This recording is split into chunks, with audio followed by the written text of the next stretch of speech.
and welcome back to Fashion Attack. For those who don't know me, my name is Nicole and I'm an interior designer from Tel Aviv, and I love on this channel to remake any sort of super high design for a very tiny price. Furniture, rooms, tiny DIYs. On today's episode, I'm literally gonna bring you in the makeover of one bedroom. And yes, I've been talking this for the last 2 months. I'm making 2 full apartment makeovers and I did a lot of tiny DIYs, and finally one room is ready, so I'm gonna take you through that. My client had just bought this super cute property and they had to remake everything. So it's bedrooms, living rooms, the garden, and today we're gonna watch the master bedroom makeover.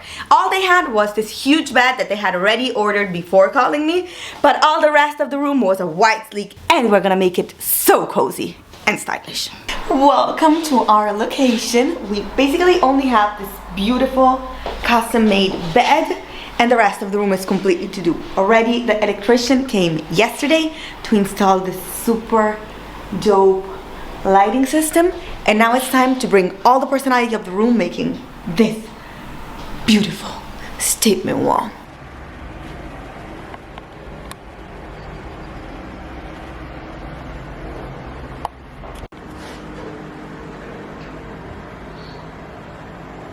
When I'm not making surprise makeovers and I'm actually working for a client, the first process is to make a lot of 3Ds according to the ideas and the style that they told me they had. So this is what we started from, and after that we finally understood the arrangement, the colors that they wanted, I passed to selecting the real furniture. Obviously, we're doing all this on a budget like always, so there's gonna be so many DIYs, so many little IKEA hacks, and so much transformation in the room. Let me show you everything we made.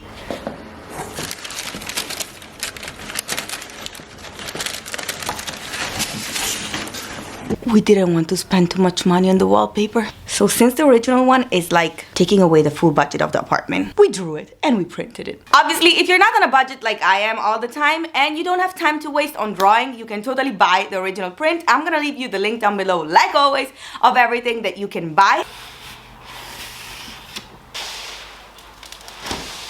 So, what happens when you print your own wallpaper is that they're gonna give you one full roll that contains the entire print.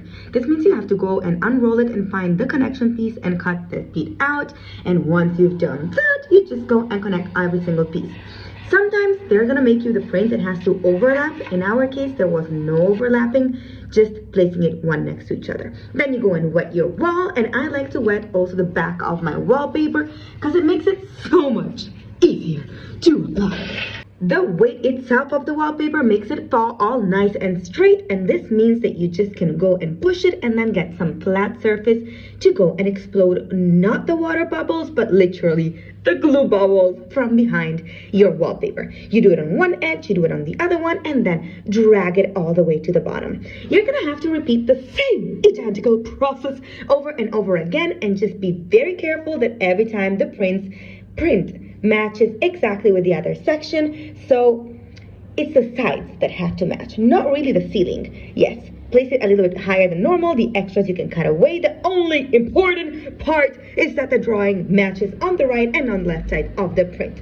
Go over and over and over and do the same thing over and over again till you arrive to the edges. You are most likely going to have a little bit of extra because I printed a few centimeters more to not have a problem at the end. You go with your precision knife and just go and cut in the fold of your wall, and you're done.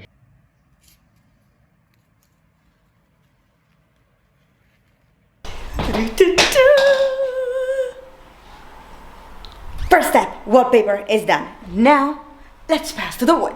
Once the wallpaper was attached, I could already see that the room was turning out incredible and it gave so much vibe to the entire room. But it's not finished. We want to make this bed and button on the bottom of the top half, the bottom half, so to give it even more texture, and it's gonna make the room feel more spacious, incredible, and so much more stylish. Passing to the wood side, you can totally decide how tall you want to make this, just take in consideration that it has to cover at least a little part of your wallpaper. You mark it with your ruler, and then you go and make your mark on both sides, make a straight line, and simply cut it away with your jigsaw. Again, we're gonna have to repeat this many times according to how many lines you want on your wall. Don't forget to sand everything away because otherwise the paint is not gonna have a nice finish on top of it. Before we continue with this makeover, I need to give a huge shout out to my Patreon subscribers because guys, you are the ones that are making all my dreams come true. So huge shout out to Kismet, huge shout out to Layla, to my mom, to Shalom, to Asia, and to Zari. Now, let's go on. You can also join my patrons clicking down below. It is time to apply it on the wall, and all of a sudden I had decided that I wanted to be a bit higher because I wanted the wood to go on top of the headboard of the bed and I didn't want to make it disappear on the back. So I went on and cut away a little piece of the wallpaper to make sure that there will be no wallpaper appearing from the bottom of the wood. Then placed a lot of silicone on the back. And I know that you Americans can do this with a nail gun, but we cannot nail wood to the wall. So you need to use some silicone, and then I placed a little bit of tape just to keep it in place while it would be drying. Did the same thing with the long lines on the top. And this was basically perfect, but with a few imperfections that we had to fix with the wood filler. Yes, we're gonna put this in all the intersections of the wood, both the top lines with the bottom ones, and also where my wall was like 3.80 meters. I couldn't find a wood that was that long, so I had to connect two together, and also that I'm gonna cover with a wood filler. You wanna go and put the wood filler also on the borders between the wood and the wall so that there's a nice, clean, sleek finish.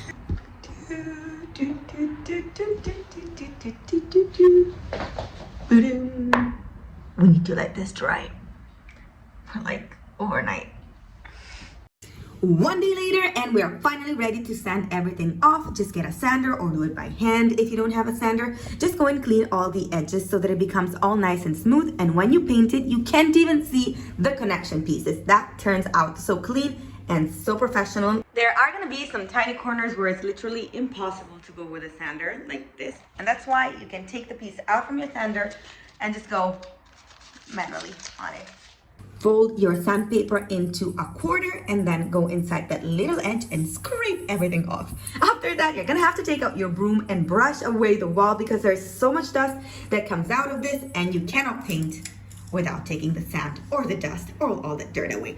Put your tape in the sections that you do not want the paint to appear, but I couldn't put the paint, or better, the tape on the wallpaper. So I just folded a piece of paper in half and placed it on the wall so that I could go with a tiny brush and do the top part of the wood before taking out the bigger brush, or better, the roller, and cover every single section of the wall. Yes, I went in and painted also the bottom part of the wall to make sure that it would be seamless with the wood, and took out again the tiny brush. Let me show you. I did take it out here because there was some edges that didn't go and cover perfectly, so you can do that with a tiny brush and make it perfect and nice. And then you go again with your roller all over the wall, all the way to the end.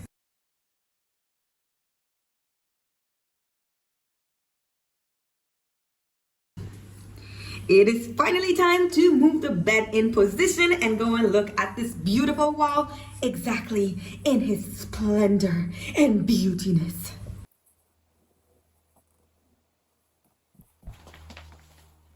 If you remember from the beginning when I showed you the mood board that we wanted to create for the room, we fell in love with this little side table from Ikea, but they did not have it in black. They only have it in green and red and weird colors.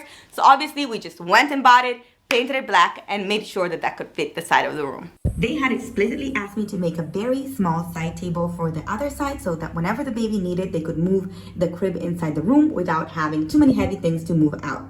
One huge part of this room was actually adding interest to the top part of our bedroom because the ceilings are so high. So what I thought was important was to add, first of all, very good, super long, but still sheery curtains, that's the word, sheery curtains to all the windows. And I also decided to add these lamps that, as you can see, fall from the top of the ceiling, which made it amazing. They have two little side lamps for their side tables, but it's giving interest to the top of the room instead of keeping focused to the bottom. Always use all the space you have in your room.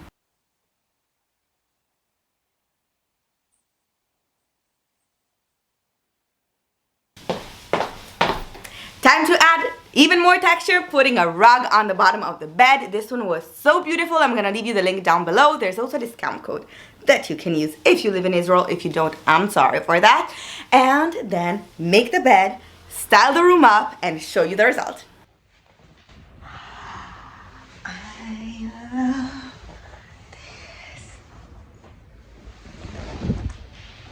So pretty. Do you know anything harder than putting a rug under a bed? What? You want to see the result? Well, first of all, subscribe if you haven't done it yet, and if you did already, thank you.